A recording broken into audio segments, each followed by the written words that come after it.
Console live start பண்ணலாம்.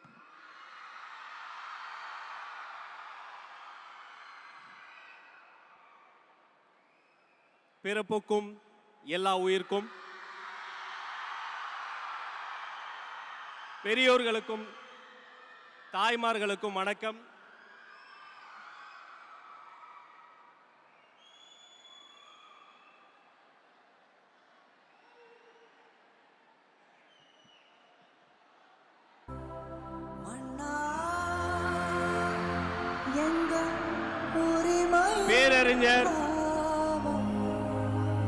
பேரறிஞர் அண்ணா பிறந்த மண்ணில் தமிழக வெற்றி கழகத்தினுடைய தலைவர்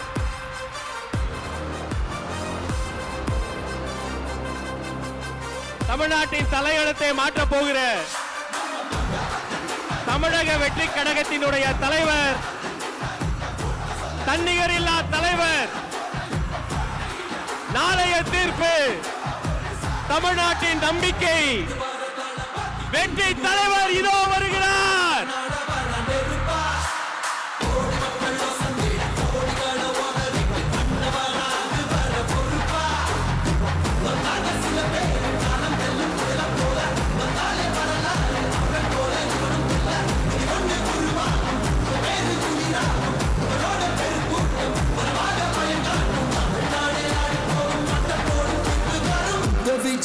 விஜய் உயிரன வரனா,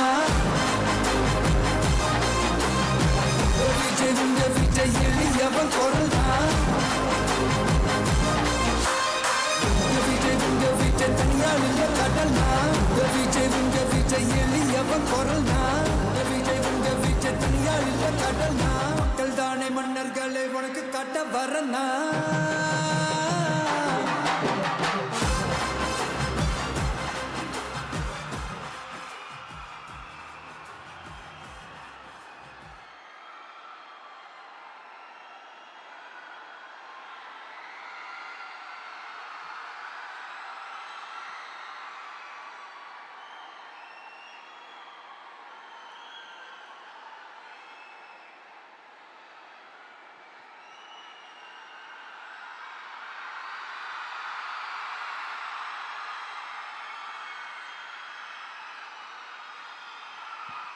வெற்றி தலைவர் அவர்களுக்கு காஞ்சிபுரம் மாவட்ட செயலாளர் தென்னரசு அண்ணன் அவர்கள் மலர் கொத்து கொடுத்து வரவேற்பு செய்கிறார்.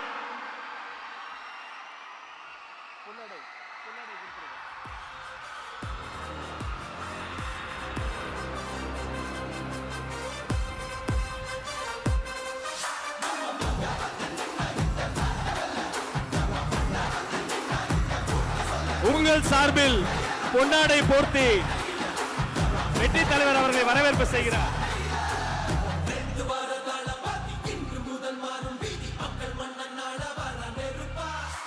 மாவட்ட செயலாளர் அவர்கள்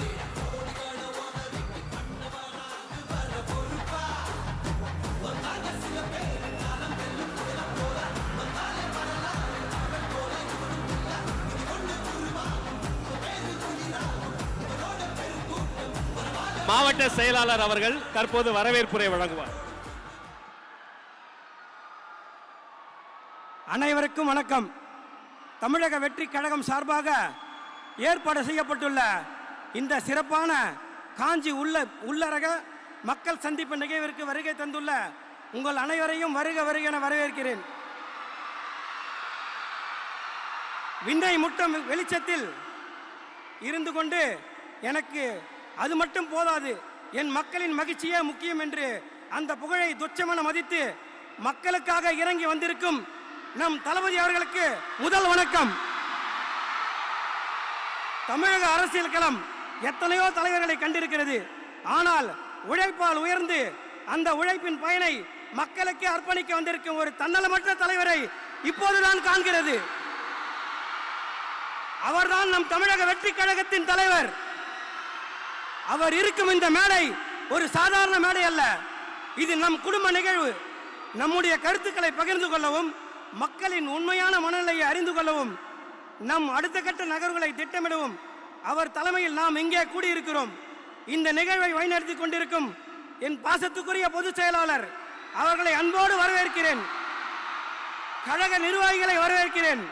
நமது அழைப்பை ஏற்று தங்கள் வேலைகளுக்கு நடுவே ஆர்வத்துடன் வந்திருக்கும் ஊர் பிரமுகர்கள் ஒவ்வொருவரையும் நான் இருகரம் கூப்பி வரவேற்கிறேன். குறிப்பாக மாற்றத்தை எதிர்நோக்கி இங்கு கூடியிருக்கும் பொதுமக்கள் அனைவரையும் வருக வருக என வரவேற்பதில் மகிழ்ச்சி அடைகிறேன். இந்த சந்திப்பு பயனுள்ளதாக அமையட்டும். பிறப்புக்கும் எல்லா உயிர்க்கும் என்று சாதி மத இன வேறுபாடுகளை கடந்து ஒரு சமத்துவ படையை உருவாக்கி இருக்கும் நவீன சிற்பிதான் நம் தமிழக வெற்றி கழகத்தின் தலைவர். சொன்னால் செய்வார் என்பதை விட செய்துவிட்டுதான் சொல்வார் நம் தலைவர் அவர்கள். பேச்சில் அனல் இருக்கும், செயலில் புயல் இருக்கும். 2026 தமிழகத்தில் ஒரு மாபெரும் மாற்றத்தை உருவாக்கி காட்டப்போகும் புரட்சியின் முகவரி அவர் வெறும் ஓட்டுக்காக வந்தவர் அல்ல, அவர் இந்த நாட்டு மக்களின் பிள்ளையாக வந்திருப்பார். நம் தலைவரின் கருத்தை வலுப்படுத்துவோம், வாகை சூடுவோம். நன்றி, வணக்கம்.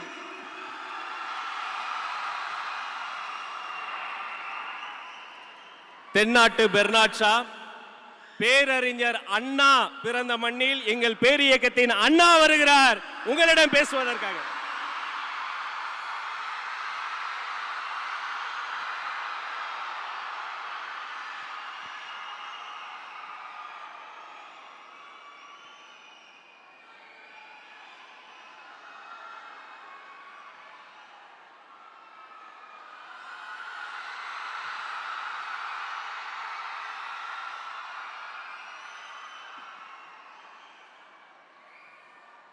நாட்டுக்காக உழைப்பதற்கு அண்ணா பிறந்தார்.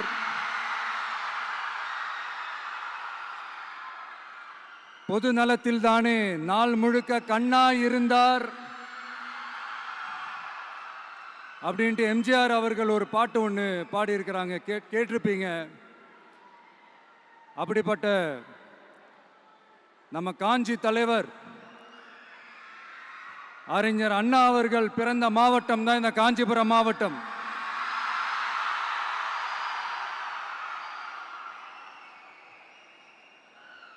தன்னுடைய வழிகாட்டின்றதுனாலேயே தான் ஆரம்பிச்ச கட்சியினுடைய கொடியில அறிஞர் அண்ணா அவர்களை வச்சவர் எம்ஜிஆர். ஆனா அறிஞர் அண்ணா அவர்கள் ஆரம்பிச்ச அந்த கட்சியை அதுக்கப்புறம் கைப்பற்றினவங்க என்னெல்லாம் பண்றாங்கன்னு நான் சொல்லிதான் உங்களுக்கு தெரியணுமா என்ன? மக்களே, உங்களுக்கு தான் அது நல்லா தெரியுமே.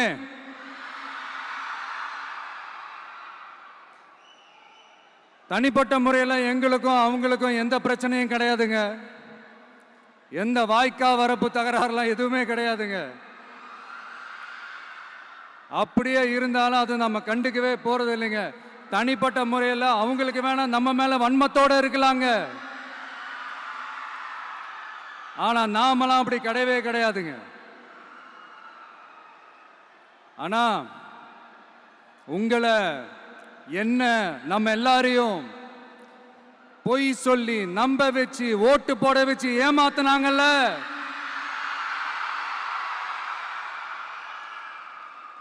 அப்படி ஏமாத்தி ஆட்சிக்கு வந்து நல்லது செய்யற மாதிரி நடிக்கிறாங்கல்ல, நாடகம் ஆடுறாங்கல்ல,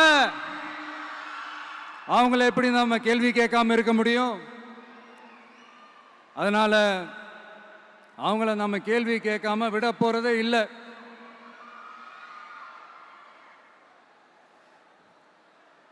இதை ஏன் நான் காஞ்சிபுரம் மாவட்டத்தில் இருந்து நான் சொல்றேன்னா, தெரிஞ்சோ தெரியாமலோ இந்த மாவட்டத்துக்கும் நமக்கும் ஆட்டோமேட்டிக்காவே ஒரு கனெக்ஷன் ஒன்று ஏற்படுதுங்க.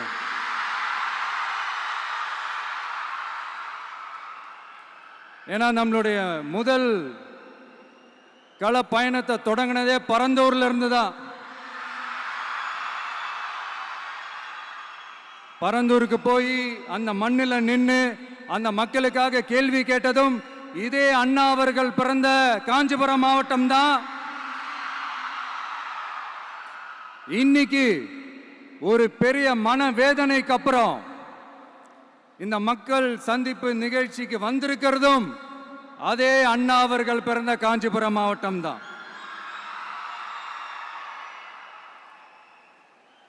அதனால நமக்கு எல்லாமும் கொடுத்த நம்ம மக்களுக்காக எல்லா நல்லதையும் செய்யணும், அதுவும் சட்டப்பூர்வமாக செய்யணும், அங்கீகாரத்தோட செய்யணும், அதிகாரப்பூர்வமாக செய்யணும், ஒட்டுமொத்த தமிழ்நாட்டு மக்களுக்கும் செய்யணும், ஒரே மாதிரி செய்யணும், ஒரே எண்ணத்தோட செய்யணும். அந்த ஒரே லட்சியத்தோட தான் நாம் அரசியலுக்கே வந்திருக்கிறோம். அதனால தான் மக்களிடம் செல் அப்படின்னு சொன்ன அண்ணாவை கையில் எடுத்தோம்.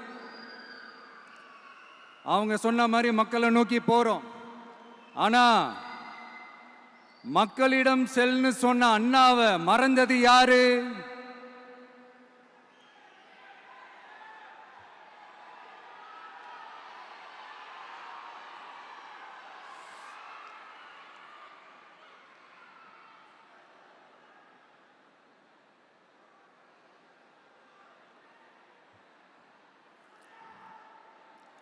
கொள்கையா? அதனப்பா கிலோ என்ன விலை என்னன்னு கேட்கிற அளவுக்கு அப்படி ஒரு கட்சியை ஒன்று நடத்திக்கிட்டு அந்த கட்சியினுடைய தலைவர் தமிழ்நாட்டு முதல்வர் சொல்றாரு, நமக்கு கொள்கை இல்லையா? எப்படி நமக்கு கொள்கை இல்லையா? பிறப்புக்கும் எல்லா உயிருக்கும்னு ஒரு அடிப்படை கோட்பாட்டை நம்ம கட்சியினுடைய ஒரு முக்கிய கோட்பாட்டை அறிவிச்ச நமக்கு கொள்கை இல்லையா? எல்லாருக்கும் எல்லாமும் கிடைக்கணும், சமூக நீதி கிடைக்கணும், அந்த சமூக நீதி உண்மையான சமூக நீதியா இருக்கணும், சாதி வாரி கணக்கெடுப்பு நடத்தணும்னு ரொம்ப ஸ்ட்ராங்கா சொன்ன நமக்கு கொள்கை இல்லையா? CAA அறிவிச்சதுக்கு அப்புறம் அப்ப நம்ம கட்சி ஆரம்பிக்கிறதுக்கு முன்னாடியே எதிர்த்த நமக்கு கொள்கை இல்லையா? வகுப்பு சட்டத்தை எதிர்த்து உச்ச நீதிமன்றத்துக்கு முதல்ல போன நமக்கு கொள்கை இல்லையா? நீட்ட வந்தா ஒழிச்சிருவேன், நீட்ட வந்தா அழிச்சிருவேன், ஆட்சிக்கு வந்தவனே ரத்து செய்யறது நீட்ட தான், அப்படி இப்படின்னு கதையெல்லாம் விடாம கல்விய மாநில பட்டியலில் சேர்க்கணும்னு சொன்னதோட மட்டும் இல்லாம அதுக்கு ஒரு இடைக்கால தீர்வை சொன்ன நமக்கு கொள்கை இல்லையா?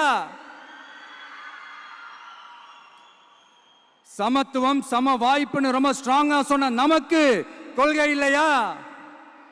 இப்படி கொள்கையை வெறும் பேச்சில் மட்டுமே பேசிக்கிட்டு எல்லா கொள்கையும் அண்டர் கிரவுண்ட்ல அடக்கி வச்சுக்கிட்டு என்னமோ இவங்களுக்கு மட்டும்தான் எல்லா கொள்கையும் குத்தகைக்கு எடுத்த மாதிரி, இவங்க கொள்கையே கொள்ளை தானே. எப்படி இவங்க கொள்கையே கொள்ளை தானே. இதெல்லாம் மக்களுக்கு யாருக்கும் தெரியாதுன்னு நினைச்சிட்டு இருக்கீங்களா?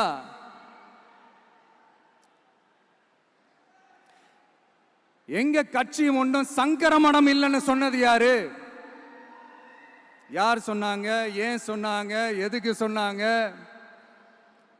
இப்போ உங்க கட்சியில என்ன நடந்துகிட்டு இருக்குது அதையும் கொஞ்சம் யோசிச்சு பாருங்க, இதையும் கொஞ்சம் யோசிச்சு பாருங்க.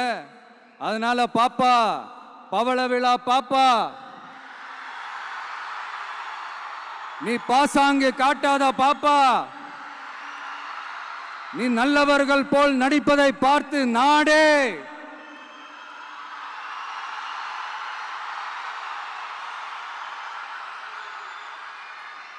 பாப்பான்னு சொன்னோம். அப்ப கூட பாத்தீங்கன்னா பாப்பான்றது ரொம்ப ஆசையா பாசமா சாஃப்டா தான் சொன்னோம். அதையே நீங்க அதிர்ச்சியா எடுத்துக்கிட்டீங்கன்னா அதுக்கு நாங்க என்ன பண்றது? அதே நீங்க விமர்சனம்னு சொன்னீங்கன்னா நாங்க என்ன பண்றது? இன்னும் நாங்க விமர்சனம் செய்ய ஸ்டார்ட் பண்ணவே இல்லையே, இன்னும் நாங்க அடிக்க ஸ்டார்ட் பண்ணவே இல்லையே, அதுக்குள்ள அலர்னா எப்படி?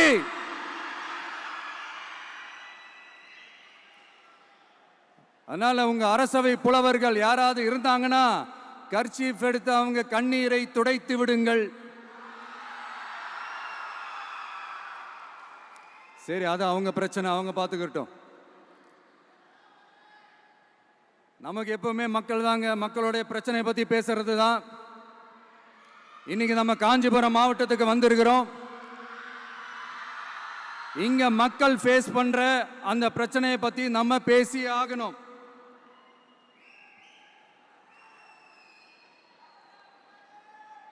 இந்த காஞ்சி மண்ணை வாழ வைக்கிற ஜீவ நதி பாலாறு. உயிர் நதி பாலாறு. இந்த மக்களோட உயிரோடவும் ரத்தத்தோடும் கலந்து ஓடுவது பாலாறு. அந்த பாலாறை இன்னைக்கு பெரியார் பெயரையும் அண்ணா பெயரையும் சும்மா பேருக்கு வச்சுக்கிட்டு ஆட்சி நடத்துறவங்க என்ன பண்றாங்க தெரியும்ல? சுரண்டிட்டாங்க, கொள்ளையடிச்சிட்டாங்க, நாசம் பண்ணிட்டாங்க, மோசம் பண்ணிட்டாங்கன்னு இன்னும் என்ன வேணாலும் சொல்லலாம். ஆக மொத்தம் அழிச்சிட்டாங்க. இதை நான் ஏதோ போற போக்கில் ஏதோ அடிச்சு விடலங்க, ஆதாரத்தோட தான் சொல்றேன். அனுமதிக்கப்பட்ட அந்த லெவலை தாண்டி 22,70,000 யூனிட் மணலை கொள்ளையடிச்சிருக்கிறாங்க. ஆக மொத்தம் இதில் அவங்க அடிச்ச கொள்ளை எவ்வளவு தெரியுமா? ரொம்பலாம் இல்லை, கம்மி தான். 4,730 கோடி. கம்மி தான் இல்ல?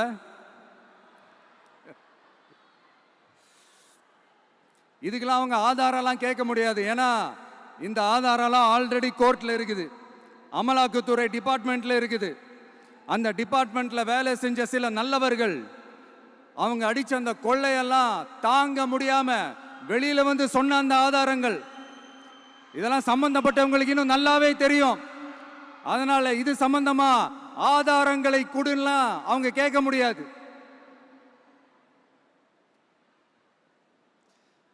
மணலை கொள்ளையடிச்சா நீர்நிலைகள் அழியும், ஏரி குளம் கண்மாய் எல்லாம் அழியும். இதெல்லாம் அழிஞ்சா விவசாயம் அழியும், விவசாயம் அழிஞ்சு போனா விவசாயிகள் அழிஞ்சிருவாங்க. ஆக மொத்தம் நாம் எல்லாரும் மொத்தமா அழிஞ்சு போக வேண்டியதுதான். இப்படி மேலிருந்து கீழே வரைக்கும் ஒரு கட்சியை சிண்டிகேட் போட்டு கொள்ளையடிக்கிறத கேள்விப்பட்டிருக்கிறீங்களா மக்களே? இதே காஞ்சிபுரத்தோட உலக பெருமை நம்ம பட்டும் கைத்தறி துணியும் அதை தயாரிச்சு கொடுக்கிற கைத்தறி நெசவாளர்களும் தான். காஞ்சிபுரம் பட்டுன்னு சொன்னா உலகத்துக்கே தெரியும். ஆனா அதை தயாரிச்சு கொடுக்கிற நெசவாளர்கள் நிலை என்ன தெரியுமா? வறுமை, துன்பம், கந்துவட்டி கொடுமை. பட்டு கைத்தறிக்கு கூட்டுறவு சங்கங்கள் இருக்கு, பருத்தி கைத்தறிக்கும் கூட்டுறவு சங்கங்கள் இருக்கு. சுமார் 40,000 பேர் அதில் உறுப்பினர்களா இருக்கிறாங்க. அது போக சாய தொழில், தறிப்பட்டறை தொழில் இதை நம்பி 40,000 குடும்பங்கள் இருக்கு. ஆனா அவங்களோட ஒரு நாள் கூலி எவ்வளவு தெரியுமா? வெறும் 500 ரூபா தான். அதை கொஞ்சம் அதிகப்படுத்தி கொடுங்கன்னு போராடி போராடி பார்த்து ஒன்றும் நடக்கல. இதோட அவங்க கஷ்டம் முடிஞ்சுதா? வடகிழக்கு பருவமழை அந்த 500 ரூபா கூலிக்கு வேட்டு வச்சிடுச்சு. எப்படி விவசாயிகள் டெல்டா மாவட்டங்களில் மழையால பாதிக்கப்பட்டாங்களோ, அவங்கள கண்டுக்காம எப்படி இந்த அரசாங்கம் கைவிட்டுடுச்சோ, அதே மாதிரி தான் நம்ம கைத்தறி நெசவாளர்களும் மழையால பாதிக்கப்பட்டிருக்கிறாங்க. அடுத்து இந்த காஞ்சிபுரம் மாவட்டத்தோட பஸ் ஸ்டாண்டு 60 வருஷத்துக்கு முன்னாடி கட்டினதான். அண்ணா அவர்கள் ஆட்சிக்கு வந்தப்போ கட்டியிருப்பாங்க போல. அது இன்னும் புதுப்பிக்க கூட முடியாம கேட்டா என்ன சொல்லுவாங்க? அந்த லேண்டு கேஸ்ல இருக்குது. இல்ல நான் கேட்கிறேன், ஒரு கவர்மெண்ட்னால வேற ஒரு நல்ல இடத்தை தேர்வு செஞ்சு ஒரு பஸ் ஸ்டாண்ட் கட்டி தர முடியாதா?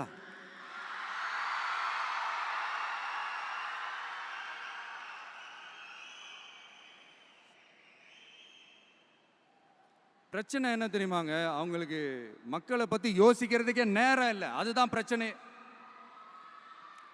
அடுத்து பாலாஜாபாத் பக்கத்துல அவலூர் ஏரி இருக்கு. அது பாலாற்றை விட உயரமா இருக்கு. அதனால என்ன ஆகுதுன்னா, ஆத்து தண்ணி ஏரிக்கு போக முடியாம போயிடுது. அதை சரி பண்ணி அந்த இடத்துல ஒரு தடுப்பணையை கட்டினா ஏரி நிறைய தண்ணி நிற்கும். அப்படி நின்னா அவலூர் மட்டும் இல்ல, ஆசூர் உட்பட இன்னும் எத்தனை கிராமங்கள், எத்தனை ஆயிரம் ஏக்கர் விவசாயம் நல்லா நடக்கும். இதுக்கு இன்னும் எத்தனை வருஷம் மக்கள் கோரிக்கை கொடுக்கணும், மக்கள் போராடணும். இந்த பிரச்சனையெல்லாம் இருக்கிற அதே காஞ்சிபுரம் மாவட்டத்தில் தான் பரந்தூர் ஏர்போர்ட் கட்டுற பிரச்சனையும் இருக்குது.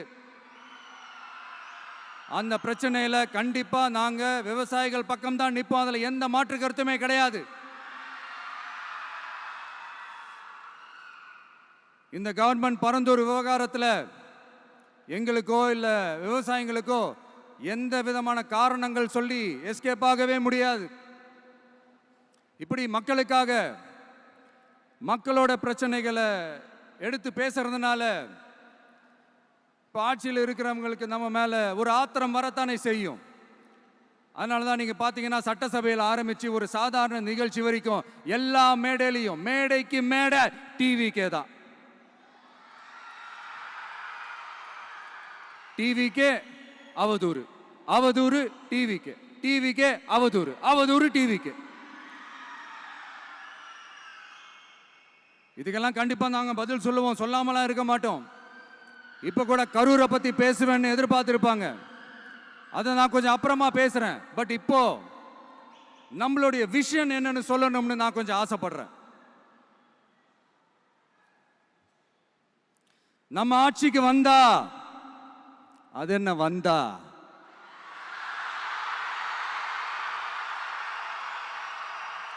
வருவோம். மக்கள் கண்டிப்பா நம்மளை வர வைப்பாங்க. மக்களுக்கான ஆட்சியை மக்களே விரும்பி வர வைக்கத்தானே செய்வாங்க. அப்படி மக்களால் அமைக்கப்பட போற நம்ம ஆட்சியில நம்ம என்ன செய்ய போறோம்ன்றது அதுக்கான அந்த தேர்தல் அறிக்கையில் அதுக்கான விளக்கத்தை டெஃபினட்டா கொடுப்போம். பட் அதுக்கு முன்னாடி ஒரு சின்னதா லைட்டா நான் கொஞ்சம் அதை சொல்லணும்னு ஆசைப்படுறேன். எல்லாருக்கும் நிரந்தரமான வீடு இருக்கணும்.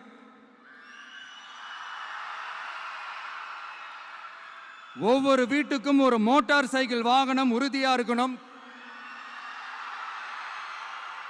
காரும் தான் லட்சியம்.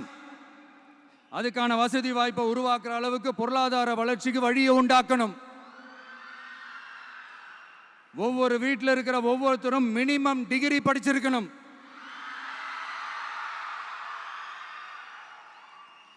ஒவ்வொரு வீட்லையும் குறைந்தபட்சம் ஒருத்தருக்கு நிரந்தர வருமானம் கிடைக்கணும்.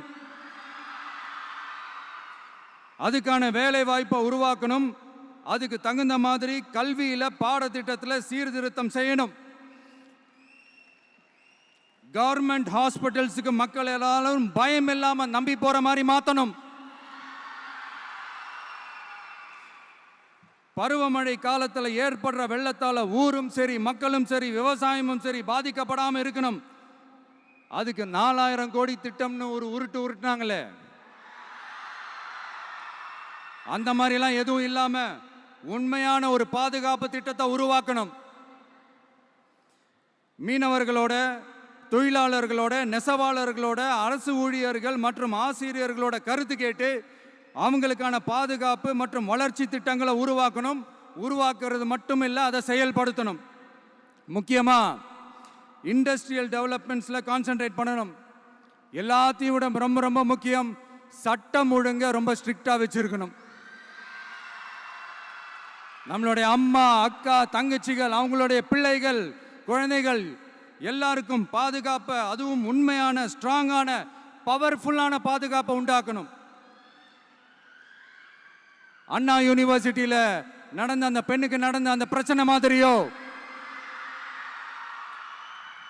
இல்ல கோவையில் நடந்த அந்த கல்லூரி பெண்ணுக்கு நடந்த பிரச்சனை மாதிரியோ அதெல்லாம் நடக்க விடவே கூடாது. நம்ம வீட்டு பெண்கள் ஸ்ட்ராங்கா, பயமே இல்லாம தைரியமா இருக்கணும்.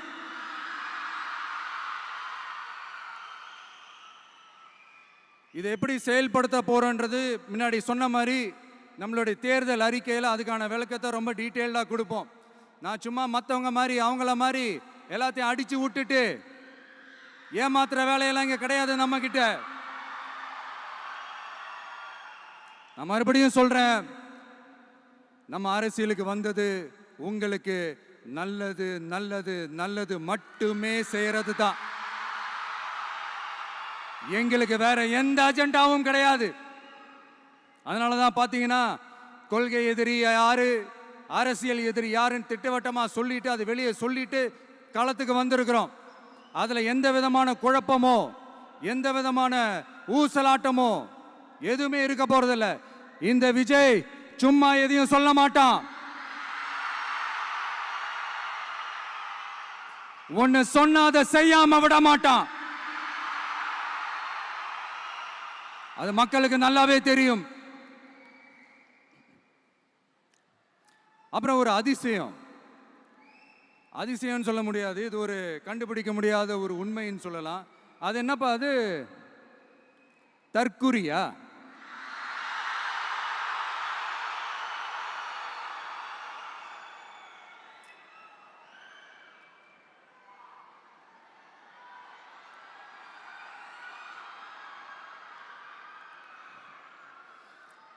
நம்ம டிவிகேக்கு சப்போர்ட் பண்ற கோடிக்கணக்கான லட்சக்கணக்கான மக்கள், நம்மளுடைய நண்பிகள், நம்மளுடைய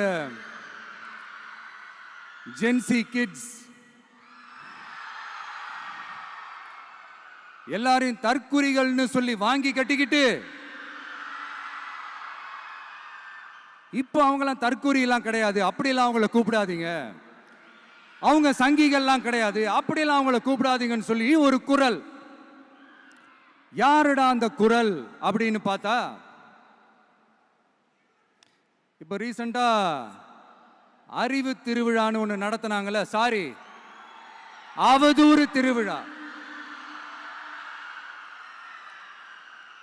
அதுல அவங்க தலைமையே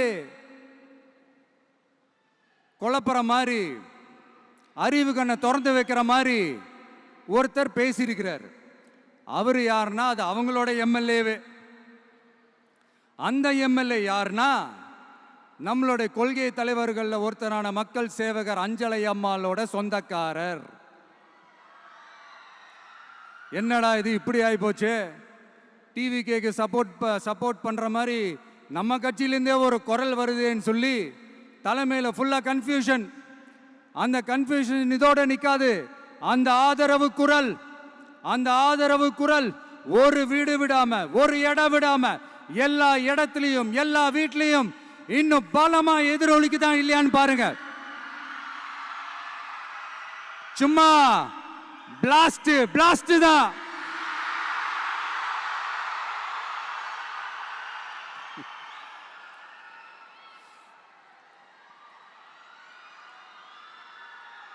இது இன்னைக்கு நேத்தெல்லாம் நடக்கலைங்க.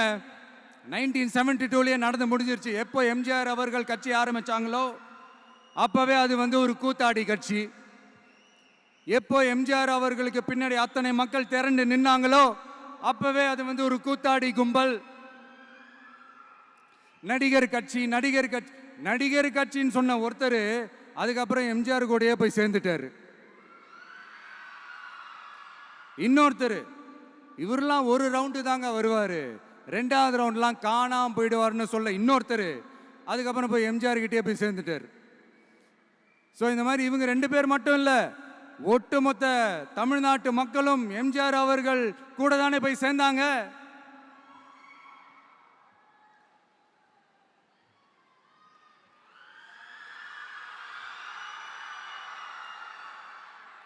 அதனால இது வரலாறு.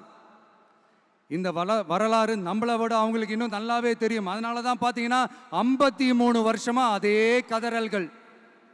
கூத்தாடி கூட்டம், நடிகர் கட்சி, நடிகர் கூட்டம், இப்படி. மர்மயோகின்ற ஒரு படத்தில் அவருடைய கேரக்டர் பேர் கரிகாலன். அதில் ஒரு சூப்பர் டயலாக் ஒன்று சொல்லியிருப்பார். குறி வைத்தால் தவற மாட்டேன், தவறுமானால் குறியே வைக்க மாட்டேன்.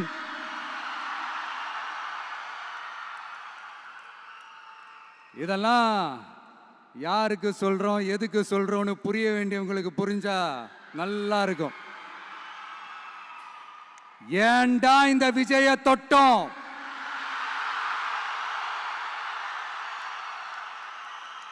ஏண்டா விஜய் கூட இருக்கிற அந்த மக்களை தொட்டோம்?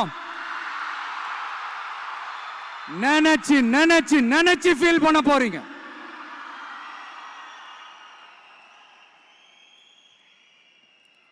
அப்புறம் நமக்கு இந்த அரசியல் புரிதல்லாம் இல்லை, அது இல்லை, இது இல்லை. அப்புறம் நான் கேட்குறேன், மக்கள் எல்லாரும் உங்களுக்கு தற்குறிகளா?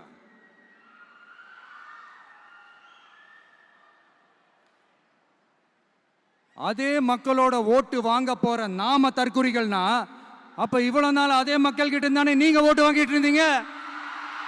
அப்ப நீங்க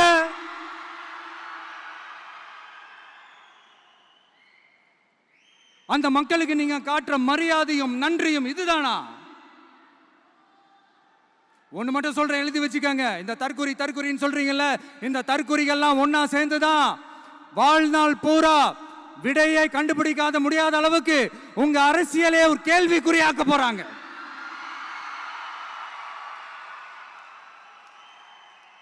இவங்கெல்லாம் யாரும் இங்க தற்குறிகள்லாம் கிடையாது. இவங்க எல்லாரும் தமிழ்நாட்டு அரசியலோட ஆச்சரியக்குறி.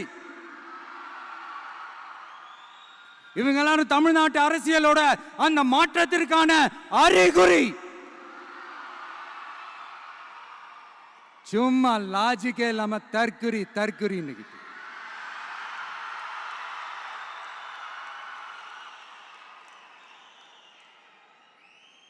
நண்பா, நண்பி,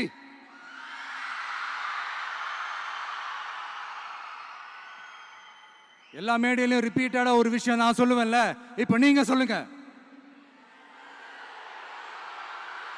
ஒண்ணு, இன்னொன்னு, ரிப்பீட். ஒண்ணு, இன்னொன்னு. இந்த போட்டி எப்படி இருக்க போகுதுன்னா, மக்களோட மக்களா நிக்கிற நமக்காக மக்களே டிசைட் பண்ணி போறாங்க. My dear sir, my dear uncle,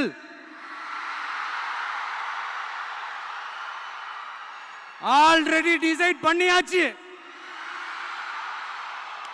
கான்பிடென்டா இருக்க மக்களே, நல்லதே நடக்கும், வெற்றி நிச்சயம். மீண்டும் சந்திக்கும் வரை நன்றி, வணக்கம்.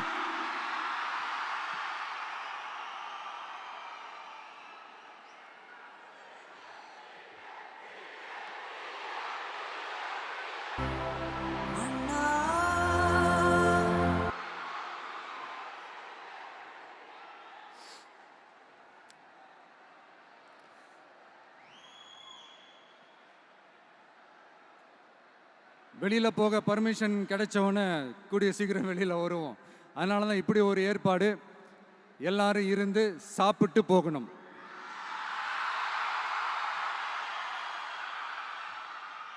நன்றி, வணக்கம். சொல்ல மறந்துட்டேன், என் நெஞ்சில் குடியிருக்கும்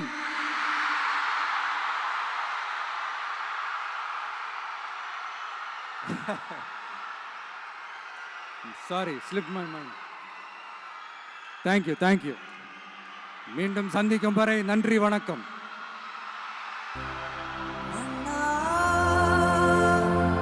எங்க உரிமை காவல்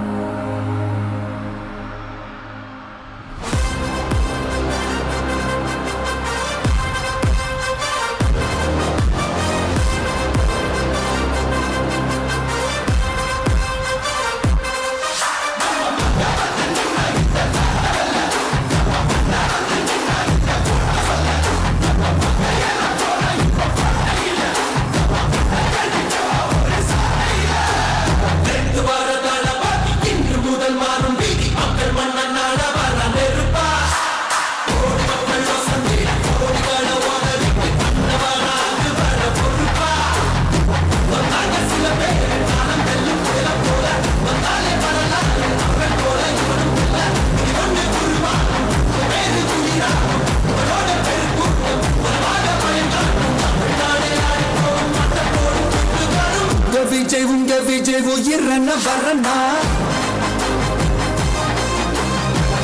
விஜய் எளியவன் குரல்னா,